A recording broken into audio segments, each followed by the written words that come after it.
Bonjour à toutes et à tous, vous écoutez Cinécast, le podcast qui chaque semaine vous recommande des films à voir au cinéma, en streaming ou au VOD.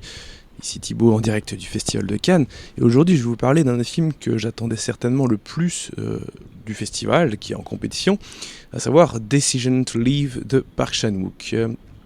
Alors, bon, Park Chan-wook, je pense qu'il n'y a plus trop besoin de présenter le monsieur.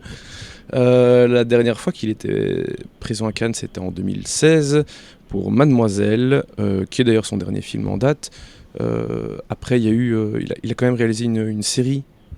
C'était pour HBO, si je dis pas de bêtises. Non, je pense que c'est une bêtise. Mais bref, la série s'appelait The Little Drummer Girl, une adaptation de John le Carré, avec Florence Pugh et Stellan Skarsgård. Non, pas Stellan Skarsgård, son fils. Bref. Ça faisait quand même 6 ans là que Park Chan-wook n'avait plus fait de long métrage, autant dire que je l'attendais donc forcément énormément. Mais de quoi ça parle Decision to Leave? En fait, il est question de Hye Jun, à ne pas confondre avec Hey Jude, un détective chevronné qui va devoir enquêter sur la mort suspecte d'un homme qui est possiblement tombé d'une falaise, d'une montagne, parce que c'est un homme qui fait de l'escalade. Et Hye Jun va rapidement soupçonner l'épouse de la victime, mais petit à petit il va quand même être déstabilisé par son attirance pour elle, ce qui est pas très dingue hein, quand même. Mais avant d'en parler plus longuement, on va regarder et écouter un petit extrait de la bande-annonce.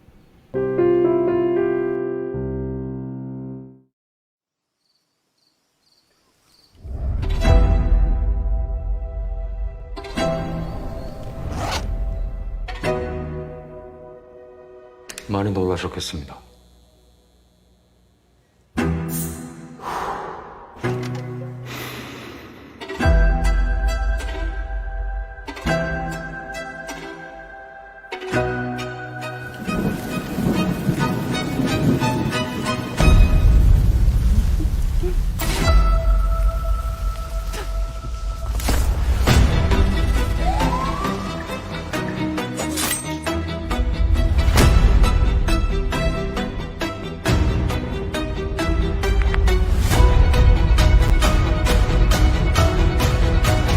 우리 일을 그렇게 말하지 말아요. 우리 일 무슨 일이? Voilà pour un extrait de Decision to Leave, en coréen désolé, mais il n'y a pas encore beaucoup de bandes-annonces des films de Cannes. Ça c'est toujours un peu le problème, et pas le problème, mais lors du festival de Cannes, il n'y a pas toujours beaucoup pour les films qui sortent un peu plus tard. Il n'y a pas toujours le matériel qui est déjà prêt. Donc voilà, je fais avec ce que j'ai. Decision to Leave, donc pour les amateurs de Park Chan-wook, je pense que rien que le synopsis vous fait déjà bien penser que ça va être du Park Chan-wook pur jus.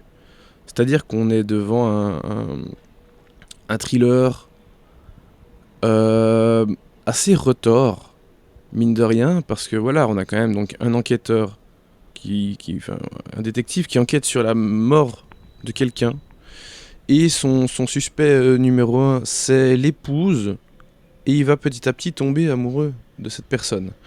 Donc c'est quand même compliqué d'aller mener une enquête sur une personne alors qu'on commence à avoir des sentiments pour elle, et erreur de Hye Jun de commencer à la fréquenter.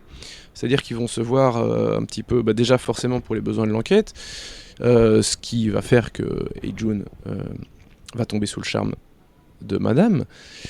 Mais ils vont commencer à se voir en dehors aussi de cette enquête. Et c'est là que les choses vont évidemment se corser. Le film est globalement en 2 grandes parties. Donc évidemment, ce que je viens de vous raconter là, c'est le début de la première partie. Je ne vais pas vous dire de quoi parle la seconde partie, mais il y a pas mal de ressemblances. On est toujours avec les mêmes personnages. Il y a pas mal de ressemblances au niveau de l'histoire. Mais pour essayer de quand même vous vendre le truc de façon un peu sympa, je vais dire que la deuxième partie est une espèce de reflet de la première. Ça raconte pas la même histoire, hein, attention. Hein. Mais c'est un reflet de la première. Et en fait, on va dire que Park Chan-wook utilise dans cette seconde partie des choses qu'il met en place dans la première. C'est-à-dire que dans la première, forcément, on découvre les deux personnages.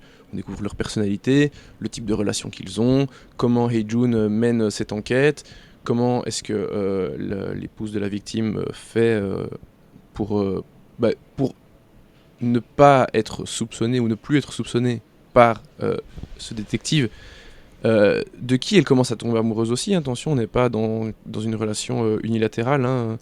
Ce sont des adultes tout à fait consentants, pardon. Et donc en fait, cette enquête, enfin, la construction du film est très intéressante. Alors certains vont trouver peut-être ça un peu répétitif, un peu facile, mais ce qui fait que le film est aussi bon et réussi, c'est vraiment parce que il y a les grandes lignes de ces deux parties sont assez similaires, assez identiques. Elles reprennent beaucoup d'éléments, pardon, oh là là, désolé, fin de festival, c'est le matin, c'est compliqué. Elle reprend beaucoup d'éléments de la première partie, pas juste des éléments narratifs, hein, mais des procédés dans la mise en scène aussi. Et donc vraiment, en fait, les deux parties se répondent très bien, et c'est ça qui rend le truc très intéressant. Parce qu'à un moment, quand la première partie s'est terminée, je me suis demandé, bon ok, il reste quand même 1 heure, je sais pas combien de film, qu'est-ce qu'il va nous montrer après, comment il va faire évoluer la relation entre ces personnages. Et après avoir vu la deuxième, je me suis dit, ok, d'accord, enfin, assez rapidement après la deuxième partie, après le début de la deuxième partie, je me suis dit, ok, d'accord, en fait, c'est ça qu'il essaye de faire, et ça peut être très très intéressant, parce que, voilà, toutes les choses mises en place payent d'une certaine façon, ou plutôt, il peut encore plus se lâcher dans sa mise en scène et dans la façon de raconter les choses, parce qu'on a déjà tous les éléments qui précèdent en tête. Voilà.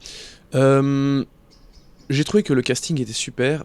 Park Hae-il, qui incarne donc Hee-jun, il est vraiment très très très bien. Pour les amateurs de films de genre coréen, vous l'avez peut-être déjà vu dans The Fortress notamment, enfin film de genre, c'est plutôt un film historique de combat, mais vous l'avez peut-être déjà vu donc dans The Fortress. Et le rôle de Sang-sor, qui est donc l'épouse, la deuxième protagoniste, elle est interprétée par Tang Wei, une actrice chinoise, que vous avez peut-être vu dans Hacker de Michael Mann, ou encore Un grand voyage vers la nuit de je ne tombe plus sur son nom, bref, de Bigan, pardon, voilà, merci. Elle est absolument géniale, et si le film n'est pas, enfin, si le film doit avoir un prix à la limite, bon, la mise en scène, clairement, mais un prix d'interprétation pour Tang Wei serait carrément mérité, parce qu'elle est vraiment très très très très bien dans le film.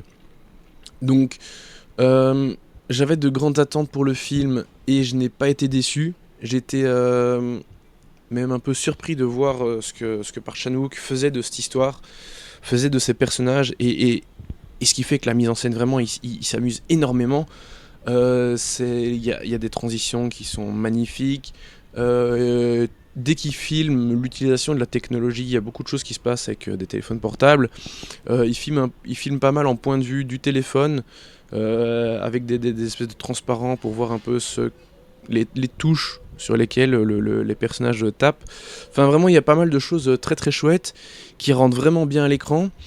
Et au-delà de ça, tout le film est magnifique, hein, la photographie, tout. Bon, c'est toujours canon, donc on n'est jamais déçu avec Park Chan-wook à ce niveau-là.